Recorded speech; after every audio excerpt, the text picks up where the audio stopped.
Today I'm going to tell you my story of what happened. You may notice I have some notes in front of me, but I have this tendency of going off on rabbit trails. So I figured I would just print this out so I could just kind of stay on track with you guys. But anyway, let me bring you back. 1988. I was having pain in my chest, and it was in my breast. And I went to the doctor, and the doctor told me that I probably pulled a chest muscle. Well, she gave me a couple bottles of Tylenol and told me take that for about a week or two, and if it continued, to come back and see her. So I went back a few weeks later. I actually had found a lump, and she said that she still believed that it was a pulled chest muscle, but if I was persistent, she would send me to another physician, in which case, that's what I said to do. When I went to the other physician, they pretty much told me that I was too young. I was 27 at the time, and that I was too young to probably have anything more than some pulled chest muscles. But if I was persistent, that they would do a mammography on me. They said it was very rare at that time that they done mammographies on somebody my age. Well, I was persistent. I had a friend actually who had gone through breast cancer.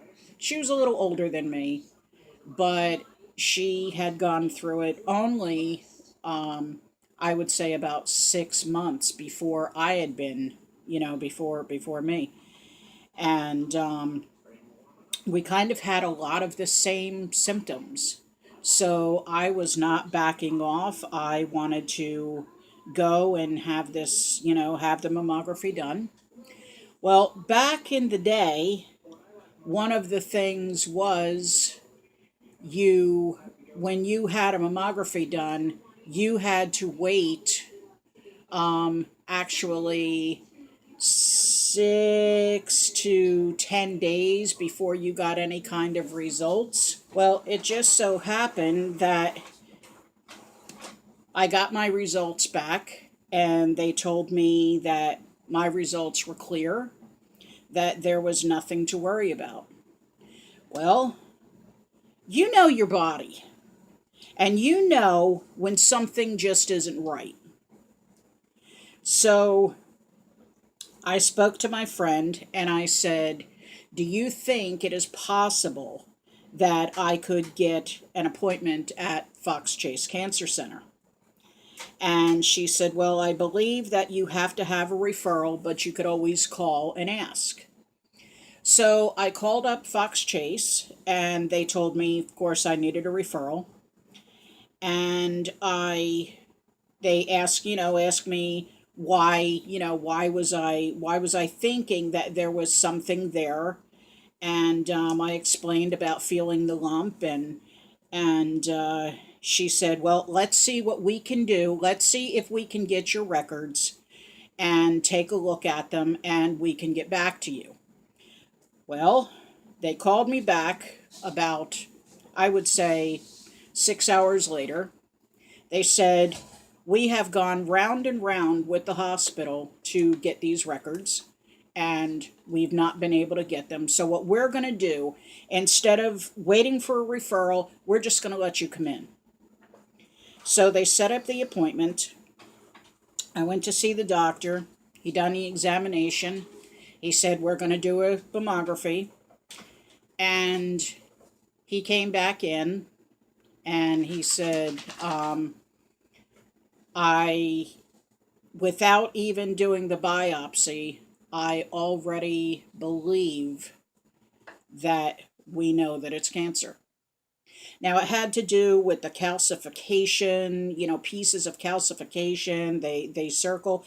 The thing is, my goodness, from back in 1988 to today, it's absolutely phenomenal, the difference in the testing. But He actually told me, he said, we're going to do the biopsy. We're going to set it up for 2 days from now. I said, okay, that's fine. And he wound up, they done the biopsy. And when he came in, he said, I want to tell you, he said, there wasn't one mass, there was five. And he said, the one is on the bone, and we're kind of concerned that it hasn't gone into bone cancer. So they set me up for, I think it was 3 days later, to have a mastectomy done. That was my choice. He told me they could have done the other one where they only remove part of the breast, but they said because of it being so extensive, they really didn't recommend that. So I chose just to have the mastectomy done. Uh, when they done that, they also removed lymph nodes. And when the doctor came in afterwards and told me that, I had the mastectomy done, and they told me that they would come in and they would let me know what my results were from the lymph nodes, but it usually takes a few days to get the results on that. Now today they probably have it instantaneously. Well, they said out of the 27 lymph nodes that they removed, 21 of them were cancerous. It wasn't looking good. I was basically a stage 3 on the cusp of a stage 4 because of the lymph node involvement. And I needed to have 6 rounds of chemo. I needed to have months of radiation. And even back then, they didn't have a lot of the technology that they have today, which you won't lose your hair a lot of times. Sometimes they do. There's all kinds of medications that they can give you now for sickness and things like that. They really didn't have too much of that back in 1988. So, needless to say, chemo really got me down. Well, when, of course, my first questions were, what is going to happen to me? My children at that time were 5 and 12. What is my husband going to do? How is he going to raise them alone? So many questions took over. But I can tell you the one thing that changed in my life. People actually think it's kind of strange that I would ever look at cancer as a gift. However, I was a workaholic. And so many times, my April especially would tell me, could you read me a bedtime story? And because of being tired from working all day, a lot of times I would ask my other daughter, Dawn, can you read her story? I would say, April, I'm just too tired. But you know what? When I was diagnosed with cancer, I realized how short life was. That bedtime story suddenly became important because I didn't know how many more bedtime stories was I going to be able to tell. And when it was raining outside, we went outside and we danced in the rain. Leaves took on a whole new color. And the sound of the crunch under your feet from the leaves and snow, and you look at every snowflake in a different way. Cancer changes your life. And my family became my first priority over work. Well, when I had gone back to the doctor and he told me basically my outlook was I had a 50-50 chance of surviving 2 years. And he said to me, "Do you have any questions?" And I said, "No, none that I can think of." And I just looked at them. And when he walked out the door, he came back in and he said, "Carolyn, I already know your question, but only you can answer that." And my question was, how long do I really have? And he said, "It's really all up here. Do you have hope? Do you have faith that will get you through this?" Well, I had hope and I had faith that I would get through it. And let me tell you, it was not an easy road by by no sense of the word, but it is now 28 years later. I'm still here. Since then, I have inherited 2 son-in-laws, 5 grandchildren, 1 great-grandchild, and life is wonderful. And the one thing that I can say, don't let it get you down. I know right now I am speaking to somebody. This is my story. But you have your own story. And one day you're going to be able to say, "You know what? I beat this. I did not let it get me down. I have hope."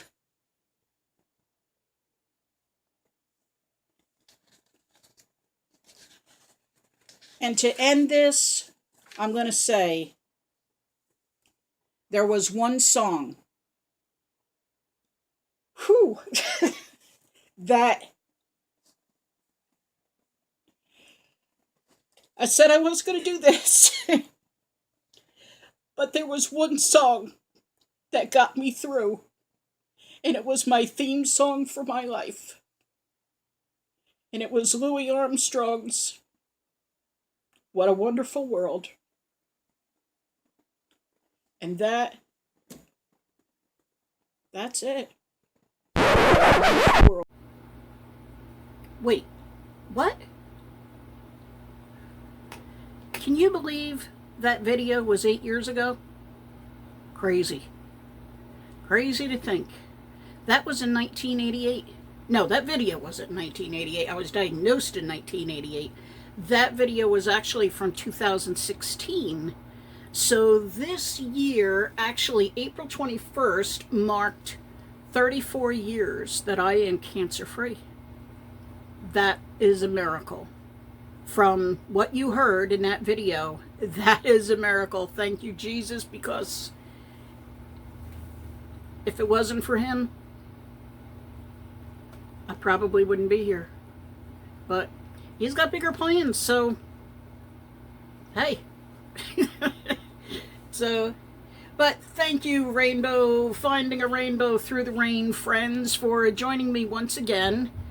I just wanted to tell my story, and we used to have a little channel called Mason Jar Mamas, and I believe I had recorded that for that channel, but alas, nothing lasts. The channel just didn't work out, and so, but anyway, I thought I had that already recorded, so why not give you my story and then let you know.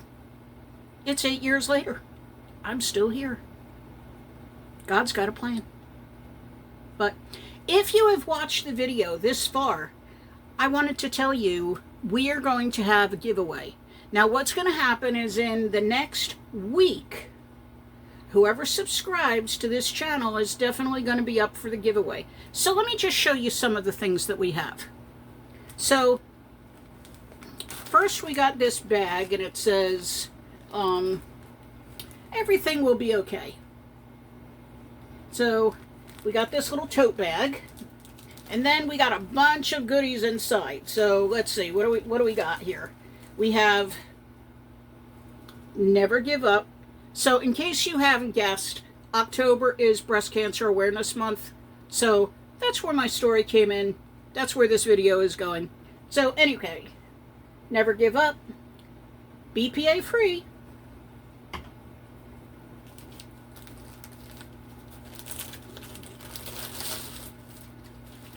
We have all kinds of things in here. We have a eye mask with these little pink gel things that you put in the refrigerator, which is awesome, especially if you've got a migraine. These things work great. We have a Be Brave, Be Strong, little Stay Strong, little notebook.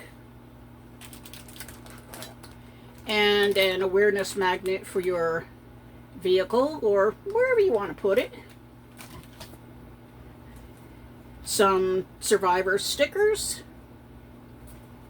But wait, there's more.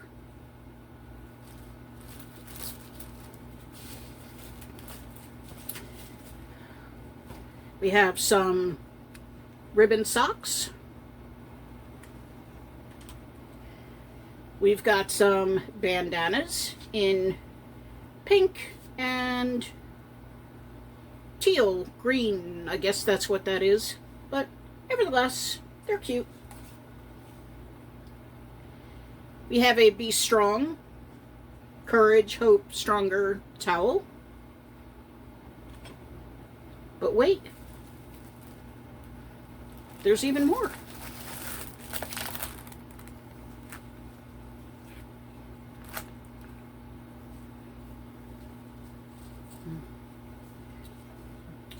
Now, who doesn't want a fuzzy pencil?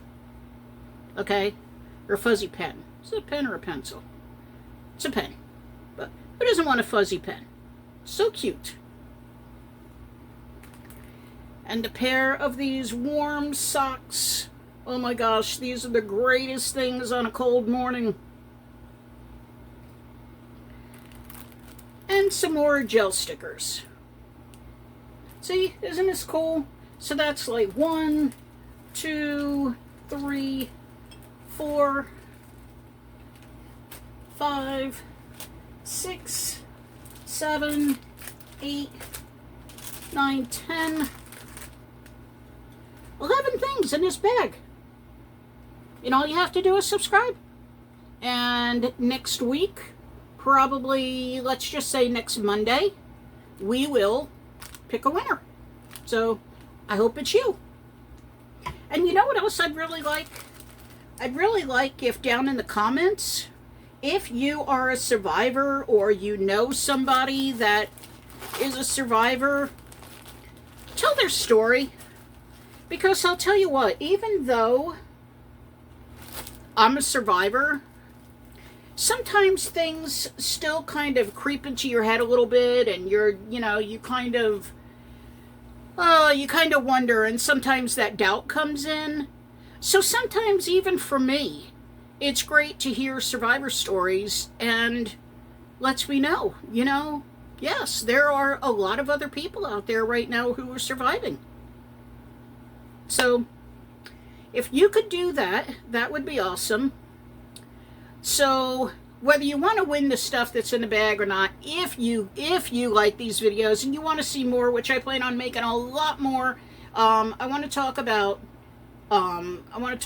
recipes. I want to talk about maybe some easy arts and crafts. I know a lot of people right now are struggling financially, so I'm trying to put together some recipes that are really, really cheap, but still kind of staying over on the healthy side.